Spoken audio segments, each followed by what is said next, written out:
अस्सलाम वालेकुम प्यारे दोस्तों, पेश खिदमत है किस्सा एक गूंगा तीन बहरे। एक दफा का जिक्र है, किसी गांव में एक चरवाहा रहता था। बेचारा बहरा था, ख्वाह उसके कान पर चीखो ख्वाह ढोल बजाओ, उसे बिल्कुल खबर ना होती। उसके पास 50-60 बकरियां थीं, जिन्हें चराने के लिए वो गांव से बाहर जंगल में जाता था। दिन भर जंगल में बकरियों के पीछे पीछे फिरता और जब सूरज डूबने लगता तो बकरियों को हाँकता हुआ गांव वापस आ जाता। एक रोज दोपहर को चरवाहे को भूख लगी तो उसने अपनी रोटियों की पोटली थैले से निकालनी चाही, लेकिन थैले में पोटली थी ही नहीं। वो हैरान होकर सोचने लगा कि आखिर पोटली कहाँ गई। सोचते सोचते उसे याद आया कि बीवी ने रोटियों की पोटली बांध कर दी तो थी, लेकिन वो उसे थैले में रखना भूल गया। उसका ख्याल था कि जब बीवी को पता चलेगा कि वो रोटियों की पोटली घर में भूल गया है तो वो खुद लेकर चली आएगी। लिहाजा वो बीवी के आने का इंतजार करने लगा। इंतजार करते करते चरवाहे की आंतें कुल हु अल्लाह पढ़ने लगी और पेट में चूहे कलाबाजियां खाने लगे। बार बार उसकी नजरें इस उम्मीद में गांव को जाने वाली पगडंडी पर उठ जाती कि शायद बीवी रोटी लेकर आ रही हो, मगर हर बार मायूस होकर वापस आ जाती। उसने सोचा मुमकिन है बीवी ने लड़के के हाथ रोटियां भिजवाई हों, मगर वो शायद गली के लड़कों के साथ खेलकूद में लग गया होगा। ये सोचते ही चरवाहे का मुंह गुस्से से लाल हो गया। उसने इधर उधर देखा, कुछ फासले पर एक घुड़सवार दरांती से दरख्तों की नरम नरम शाखें और पत्ते काट रहा था। चरवाहा लपक कर उसके पास गया और कहने लगा, भाई तुम्हारी बड़ी मेहरबानी होगी अगर तुम जरा इन बकरियों का ध्यान रखो। मैं अपनी दोपहर की रोटी घर भूल आया हूँ, भूख के मारे जान निकली जा रही है।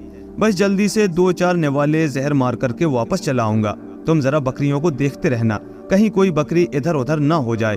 अब मजेदार बात ये हुई कि वो घोड़े वाला भी बहरा था। चरवाहे ने जो कुछ उससे कहा उसका एक लफ्ज भी उसने ना सुना। इसके बजाय वो ये समझा कि चरवाहा उससे अपनी बकरियों के लिए पत्ते मांग रहा है। उसने जवाब दिया, चलो चलो चलते बनो यहाँ से। इतनी मेहनत से तो मैंने अपने घोड़े के लिए पत्ते जमा किए हैं और तुम आ गए मुफ्त में मांगने। दफा हो जाओ, मैं तुम्हें एक पत्ता भी नहीं दूंगा। ये कहकर घोड़े वाले ने हाथ से चरवाहे को भाग जाने का इशारा किया।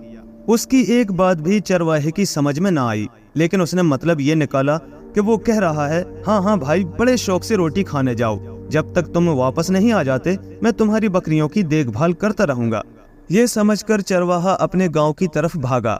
उसने सोचा था कि रोटी ना लाने पर वो बीवी को खूब बुरा भला कहेगा, लेकिन ये देखकर उसकी परेशानी की हद ना रही कि बीवी बेचारी बिस्तर पर पड़ी बुखार में फूंक रही है। पड़ोसन उसकी देखभाल कर रही थी। चरवाहा भागा भागा हकीम के पास गया और उससे दवा लेकर आया।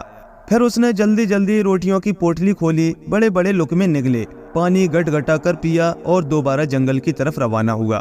वहां जाकर उसने देखा कि घोड़े वाला एक तरफ बैठा है, बकरियां घास चर रही हैं।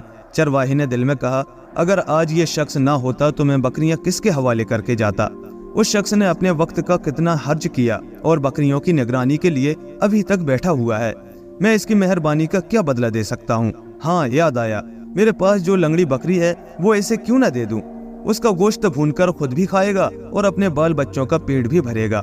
चरवाहे ने उस लंगड़ी बकरी को अपने कंधों पर उठाया और घोड़े वाले के पास आनकर बोला, भाई मैं तुम्हारी मेहरबानी का बहुत शुक्रगुजार हूँ, माफ करना मुझे कुछ देर हो गई। असल में मेरी बीवी बीमार हो गई और मैं उसकी दवा लेने के लिए चला गया था। मेरी तरफ से इस बकरी का तोहफा कबूल करो।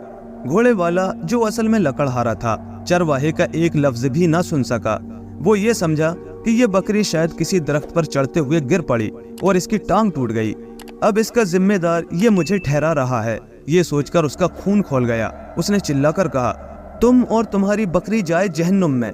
मैं क्या तुम्हारे बाप का नौकर था जो तुम्हारी बकरियों की निगरानी करता? अगर इसकी टांग टूटी तो मैं क्या करूं? गारत हो जाओ मेरे सामने से। चरवाहा ये समझा कि वो कह रहा है, ये बकरी मुझे पसंद नहीं, कोई दूध देने वाली बकरी देनी है तो दे दो। उसने कहा, भाई मैं गरीब आदमी हूँ, इन्हीं बकरियों का दूध बेचकर गुजारा करता हूँ। दूध वाली बकरी मैं दे दूं तो अपना पेट कहाँ से भरूंगा? तुम यही बकरी ले लो। अरे बेवकूफ, मैं कहता हूँ यहाँ से भाग जाओ। लकड़हारा फिर चिल्लाया। उसका ख्याल था कि चरवाहा धमकियां दे रहा है कि अगर तुमने बकरी की कीमत अदा ना की तो बहुत बुरा होगा। मैं तुम्हारी बकरियों पर लानत भेजता हूँ, मुझे इनसे कोई दिलचस्पी नहीं। मुझे तो ये भी खबर नहीं कि तुम्हारी ये शरीर बकरियां किस तरफ चल रही थीं। अब ज्यादा मेरा मगज ना खाओ वरना मैं तुम्हें मार दूंगा। चरवाहे ने देखा कि लकड़हारे की आंखें सुर्ख हो गई हैं और नथने फड़क रहे हैं। वो हैरान था कि आखिर इसमें नाराज होने की कौन सी बात है। मैंने इस शख्स को गाली तो नहीं दी, बकरी का तोहफा ही तो पेश किया था। उसने फिर उससे बकरी कबूल करने की दरख्वास्त की, मगर लकड़हारा गुस्से से पागल हो रहा था। उसने आव देखा न ताव उठकर एक घूंसा चरवाहे के मारा। चरवाहे को भी तैश आ गया। उसने जवाब में 2 घूंसे उसकी पसलियों में रसीद कर दिए। फिर दोनों में ऐसी खौफनाक लड़ाई हुई कि तौबा ही भली। उनकी लड़ाई देखकर लकड़हारे का घोड़ा हिनहिनाया। इधर चरवाहे की बकरियां मिलकर मैं करने लगीं। इतने में एक मुसाफिर घोड़े पर सवार उधर से गुजरा और उन दोनों को लड़ते देखकर नजदीक आया। पूछने लगा, भाई क्या बात हुई, क्यों लड़ रहे हो? चरवाहे ने कहा, देखिए जनाब, मैं इसे लंगड़ी बकरी मुफ्त दे रहा हूँ क्योंकि इसने मेरी बकरियों की रखवाली की है, मगर ये दूध वाली बकरी लेना चाहता है। जब मैंने इनकार किया तो लड़ने मरने पर तुल गया। मुसाफिर ने अपने बाएं कान पर हाथ रखा और जोर से बोला, भाई माफ करना, मैं जरा ऊंचा सुनता हूँ, तुम्हारी बात मेरे पल्ले नहीं पड़ी, फिर से कहो, और हाँ, जरा ऊंची आवाज से। इतने में लकड़हारे ने अपना बयान शुरू कर दिया। वो समझा कि मुसाफिर उससे पूछ रहा है कि तुम बताओ क्या वाकया पेश आया।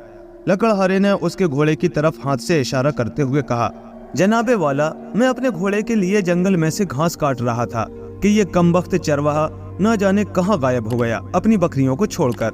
फिर बहुत देर में वापस आया और एक लंगड़ी बकरी लाकर मेरे सामने डाल दी और कहने लगा कि इसकी टांग तूने तोड़ी है। अब मैं इतनी देर से इसे समझा रहा हूँ कि बकरी की टांग मैंने नहीं तोड़ी, लेकिन ये मानता ही नहीं, बराबर वही रट लगाए जा रहा है। तंग आमद बजंग आमद, मैंने पहले जबान से समझाया, लेकिन आप जानते हैं कि लातों के भूत बातों से नहीं मानते। मैंने उसकी खूब ठुकाई की, तब होश ठिकाने हुए। अब आप ही इसे समझाइए।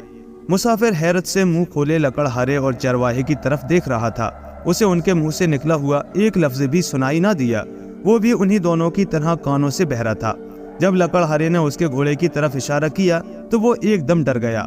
हकलाते हुए बोला, हाँ, ये घोड़ा मेरा नहीं, मैं तो पैदल सफर कर रहा था कि एक जगह जंगल में यह मुझे आवारा फिरता हुआ नजर आया। मैंने इसे पकड़ लिया। अब आप लोग कहते हैं कि ये घोड़ा आपका है, तो मैं इसे आपके हवाले करता हूँ। उम्मीद है आप मेरी इस हरकत को माफ कर देंगे। ये कहकर मुसाफिर ने अपना घोड़ा वहीं छोड़ा और अंधाधुंध एक तरफ भाग निकला। उसका ख्याल था कि ऐसा ना हो ये लोग मुझे घोड़े की चोरी की जुर्म में पकड़कर काजी के पास ले जाएं और वो मुझे कैद खाने में डाल दे। उसे यूं भागते देखकर लकड़हारा और चरवाहा दोनों उसके पीछे दौड़े और देर तक ताक़ुब करने के बाद आखिरकार उसे पकड़ने में कामयाब हो गए। फिर वो उसे खींचते हुए वापस वहीं लाए और इसरार करने लगे कि जब तक तुम हमारे झगड़े का फैसला नहीं कर देते तुम्हें जाने की इजाजत नहीं मिलेगी। अभी उन तीनों बहरों में तकरार हो रही थी कि एक फकीर उधर आ निकला। तीनों ने उसे घेर लिया और बारी बारी अपना मुकदमा बयान करने लगे। फकीर उनकी बातों का एक एक लफ्ज अच्छी तरह सुन रहा था, लेकिन वो कोई फैसला सुनाने से आजिज था। क्यों? इसलिए कि वो पैदाइशी गूंगा था। उसने उन तीनों की आंखों में आंखें डालकर देखा। फकीर की आंखों में कुछ ऐसी चमक थी कि ये तीनों खौफजदा हो गए। फकीर बराबर उन्हें देखता रहा। उन्हें ऐसा लगा जैसे उसकी निगाहें उनकी खोपड़ियों के पार होती जा रही हैं। यकायक घोड़े वाला मुसाफिर अपने घोड़े पर सवार होकर और घोड़े को उड़ाकर वहां से आनन फानन रफू चक्कर हो गया। लकड़हारे ने भी जल्दी जल्दी घास और पत्ते अपनी पीठ पर लादे और भाग निकला। चरवाहे ने अपनी बकरियों को हाका और गांव की जानिब रवाना हुआ। फकीर वहीं खड़ा उन्हें देखता और मुस्कुराता रहा।